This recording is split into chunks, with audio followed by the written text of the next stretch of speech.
Good morning, everyone, or good evening, good afternoon, whenever you see this. So, I wanted to branch out a little bit from what I've spoken about as far as the comfort zone and how that traps people. And I want to talk about getting stuck, and not in the way of the traditional comfort zone piece, but just accepting things the way they are. And the example I follow, I think it's JoJo's Radio, one of the pages I follow on Facebook, but the question was from someone who said, "Yeah, I moved in with my boyfriend. He doesn't believe in closing cupboards. He leaves stuff all over the place. He doesn't clean up his hair when he shaves." And not just the way the question was phrased, but a lot of the answers were, "Yeah, this is the way the guys in my family are. This is just the way things are with guys. You just need to look at yourself. Are you uh, too picky? I mean, there are worse things that could happen." Um, Kind of well, this is the way it is. And I was thinking about that because, yeah, I'm not the cleanest person, but I close cabinets, I clean up my hairs, I do stuff like that. And it got me thinking about even a couple discussions with my manager yesterday about, what can we do to make things better for how things are in the company. And just realizing that I've, like a lot of the stuff that I'm dealing with now, I've dealt with for so long that I'm just used to it. Um, and just thinking that, like, some of the things my manager told me, I was like, wow, maybe it doesn't have to be this way. Maybe I don't have to deal with these issues. Maybe I can work to solve them. One of them might involve bringing on a new person, changing things around for my backup so that he has less to do um, with what he's working with. It's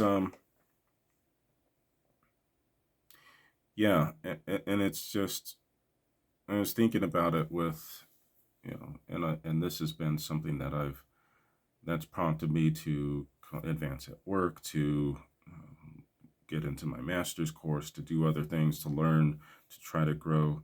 Because for so many years, and prior to finding out about how um, PTSD and anxiety was causing me to self sabotage myself, there was so much in life where I just essentially learned to accept it.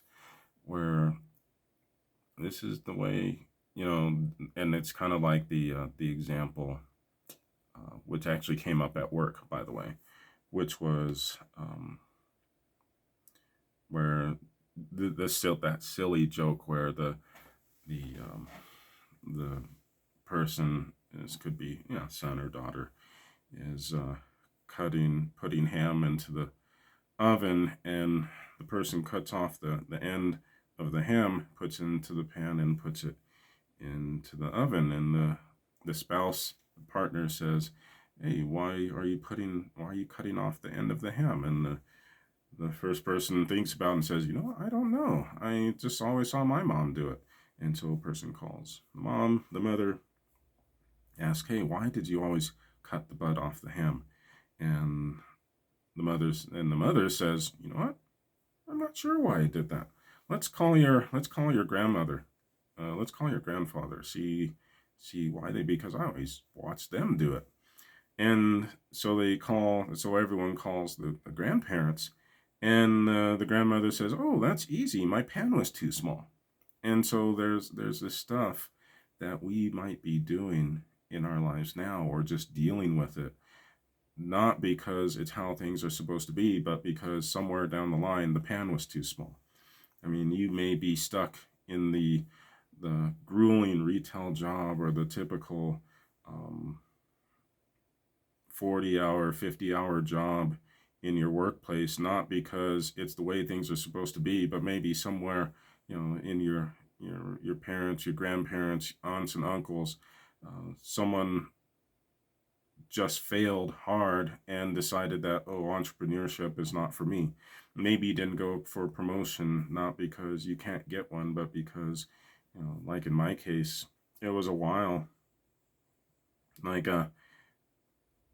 before I got up, like I ended up getting promotions, But if I'd learned everything that my dad had learned, my dad was never promoted because of, how he acted and how he grew up and how he was raised. And he always sabotaged himself. I didn't know that, so I was like, well, I guess I should try to get a promotion because that's what people do. But how many people don't get a promotion because they never saw their parents or grandparents get a promotion? It's like, well, maybe this is the way it is. Because that's what happened to my dad. He didn't get one because he always thought he always had that chip on his shoulder, and it's because the people he grew up with weren't promoted because of, well, some of it was because of racism, some of it was because of their own toxicity, some of it was because of racism. So he grew up um, assuming that as a black male he would not be promoted for one reason or another, and guess what, he worked at the same place for 30 years and he never really was, which is kind of interesting because even before that in the Air Force, he hit captain and he topped out because he just couldn't grasp being able to move forward even further. And there may have been other stuff happening that maybe prevented him, but knowing what I know now, it was probably self-inflicted.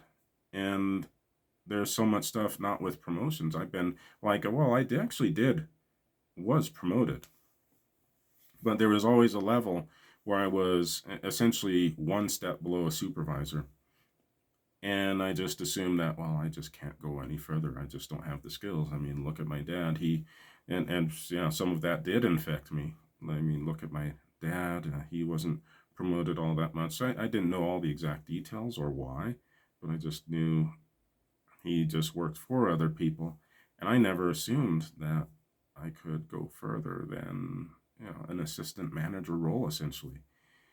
And essentially that's what happened. And once I learned that, okay, no, just because it happened to a lot of other people in my family doesn't mean that it has to happen to me. And I broke that curse. I'm now in a full manager role. It can, um, someday, as I learn, I might have the option of moving on even further. How much in your life is not just because of, what it's supposed to be, but, oh, this is how it always was. There was a phrase, and I've posted it occasionally, where it's like, the most dangerous words in the English language are, we've always done it this way. I would add to that, the second most dangerous phrase is, oh, this is the way it is. This is how it's supposed to be. This is the way it's always been.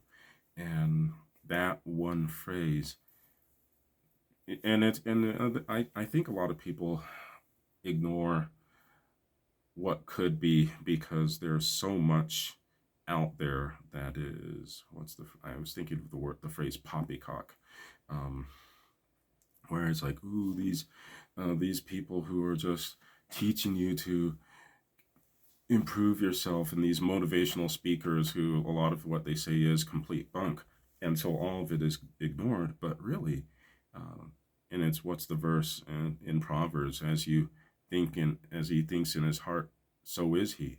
And it doesn't mean that if you just think, oh, I'm going to get rich, it's going to happen, or, oh, I'm going to be outgoing, it just happens. But the moment you say, I can't do this, or things will never be this way, your subconscious literally turns off. Your brain is always, your conscious mind is, I forget the exact stat, but it's like 20%.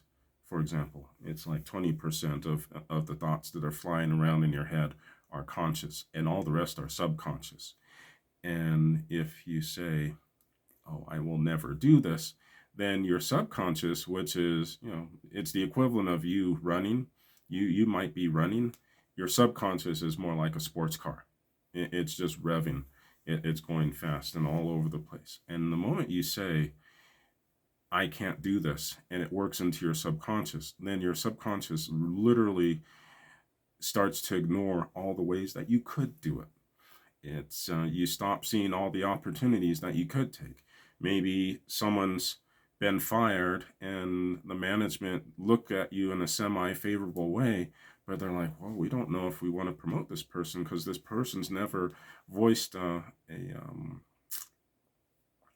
this person's never voiced uh, a desire to be promoted. We don't want to promote someone who doesn't want to be promoted. So they look for someone else, not because you're not qualified for the job, but because you've never said, given an affirmative that, hey, I would look into this.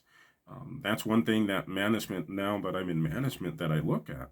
If someone, like there's one gentleman on my team, he just had a kid. He's kind of happy the way he is. His wife travels all over the place. So he's like, I might look into being promoted sometime, but not right now. I'm still kind of settling in. We're dealing with the little one. We have all this stuff we're dealing with.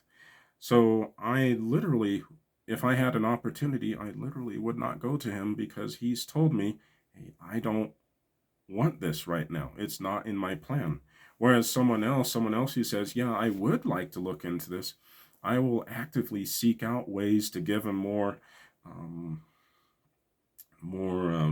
what's responsibility, more tasks to see if we can prep him for the next step.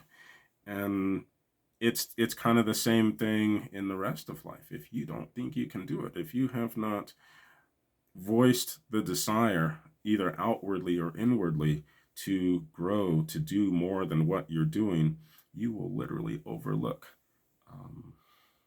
possibility. You will overlook opportunities for advancement. The corny, to end with the corny example, and there is something that is called the reticular activation system.